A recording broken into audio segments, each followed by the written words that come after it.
بسم اللہ الرحمن الرحیم۔ السلام علیکم۔ بندر دیگر حیوانات کی طرح ایک حیوان ہے، مگر بعض مفکرین کے مطابق بندر کی پیدائش عام جانوروں کی طرح نہیں ہوئی، بلکہ وہ ایک تبدیل شدہ مخلوق ہے۔ ان کے مطابق آج سے ہزاروں سال قبل حضرت داؤد علیہ السلام کی قوم بنی اسرائیل نے جب اللہ کی نافرمانی کی تو بطور سزا انہیں بندر اور سور بنا دیا گیا۔ اس سخت عذاب کا ذکر قرآن مجید کی آیتوں میں بھی ملتا ہے۔ تو کیا آج زمین پر جو بندر موجود ہیں وہ قوم بنی اسرائیل کی نسل سے ہیں جو آج تک اس عذاب میں مبتلا ہیں؟ اس بات میں کتنی سچائی ہے وہ ہم آج کی اس ویڈیو میں جانیں گے۔ اس سے پہلے اگر آپ نے ہمارے چینل اسوا یوسف کو سبسکرائب نہیں کیا تو سبسکرائب کر لیں اور بیل نوٹیفیکیشن کو آن کر لیں تاکہ آنے والی ہر نیو ویڈیو آپ تک پہنچ سکے۔ شکریہ۔ تو آئیں ہم آگے جانتے ہیں۔ قرآن کریم میں بہت سی قوموں کے لیے ایسے واقعات بیان ہوئے ہیں جن میں ان کے غلط اعمال اور اللہ تبارک و تعالیٰ کے احکام و حدود سے تجاوز کی وجہ سے ان کو عذاب الہی کا سامنا کرنا پڑا تھا۔ ان میں سے ایک مشہور اور عبرتناک واقعہ اصحاب سبت کا ہے۔ یہ واقعہ یہودیوں کی ایک بستی سے تعلق رکھتا ہے۔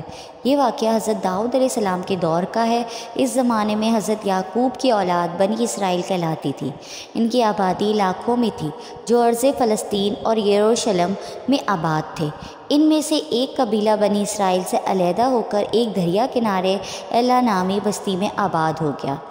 ان لوگوں کی تعداد 70,000 کے قریب تھی اور یہ نہایت ہی سرکش اور نافرمان لوگ تھے۔ ان لوگوں نے اکثر کام احکام تورات کے خلاف شروع کر دیے۔ تورات کے مطابق حرام کردہ چیزوں کو انہوں نے اپنے اوپر حلال بنا لیا اور موسیٰ علیہ السلام کی شریعت کے منکر ہو گئے۔ یہ قوم جس دریا کے کنارے آباد تھے اس میں کثرت سے مچھلیاں موجود تھیں، لہٰذا یہ لوگ اس دریا سے مچھلیاں پکڑتے اور انہیں بطور غذا استعمال کرتے تھے۔ نیز ان مچھلیوں کی خرید و فروخت بھی کیا کرتے تھے کہ اللہ نے انہیں ایک آزمائش میں ڈالا۔ حضرت داؤد علیہ السلام کی قوم کو یہ حکم ملا کہ وہ ہفتہ کے دن مچھلی کا شکار نہ کیا کرے اور نہ دنیا کی خرید و فروخت کرے۔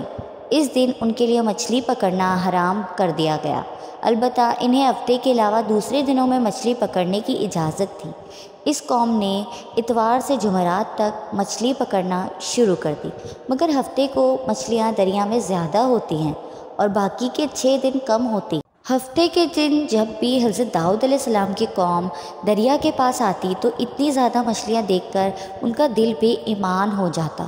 شیطان نے ان کے اس لالچ کا فائدہ اٹھا کر ان کو اکسانا شروع کر دیا اور انہوں نے سوچ لیا کہ ہفتے کو وہ دریا میں جال لگا دیا کریں گے اور اتوار کو پکڑ لیا کریں گے۔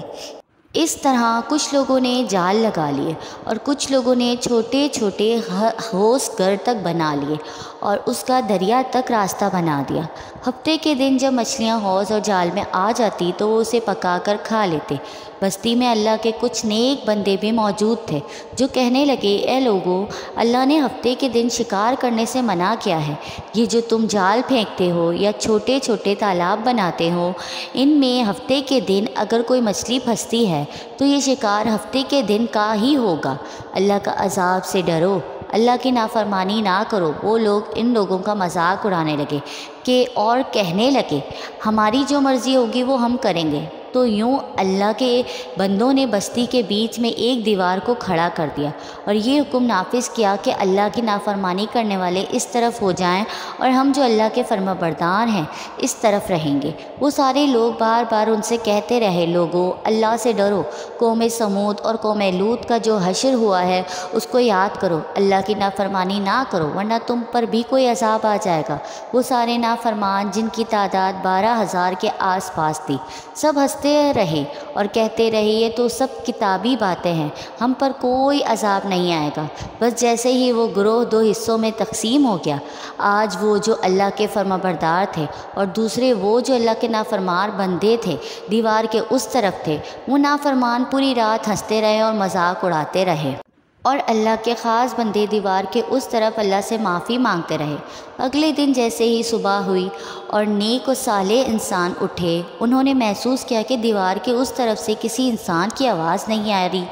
جیسے ہی دیوار کے اس طرف چڑھ کر دیکھنے لگے تو دیکھا کہ سارے کے سارے لوگ بندر کی شکل میں تبدیل ہو چکے تھے اور بندر کی حرکتوں کو انجام دے رہے تھے۔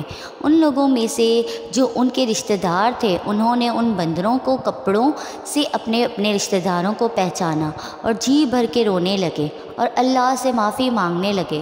لیکن اللہ کا عذاب جب آتا ہے تو وہ ہو کر رہتا ہے۔ اللہ کا عذاب بہت سخت ہوتا ہے اور نافرمان اور سرکش لوگوں کے لیے جب عذاب الہی کا فیصلہ ہو جائے تو اللہ کے حکم سے پوری قوم اس طرح ہلاک ہو جاتی ہے کہ وہ آنے والے لوگوں کے لیے ایک عبرت بن جاتی ہے۔ بہرحال یہ نظریہ کہ موجود بندر ان لوگوں کی اولادیں ہیں جن پر عذاب آیا تھا، یہ غلط ہے کیونکہ ان سے پہلے بھی دنیا میں بندر موجود تھے، اور صحیح روایت کے مطابق بنی اسرائیل کی یہ قوم جب بندر میں تبدیل ہو گئی تھی تو 3 دنوں تک یوں ہی زندہ رہی اور پھر روتے روتے ساری قوم مر گئی تھی۔ آپ کو میری ویڈیو پسند آئے تو لائک، کمنٹ اور شیئر کریں اور میرے چینل اسفا یوسف کو سبسکرائب کریں۔ جزاک اللہ۔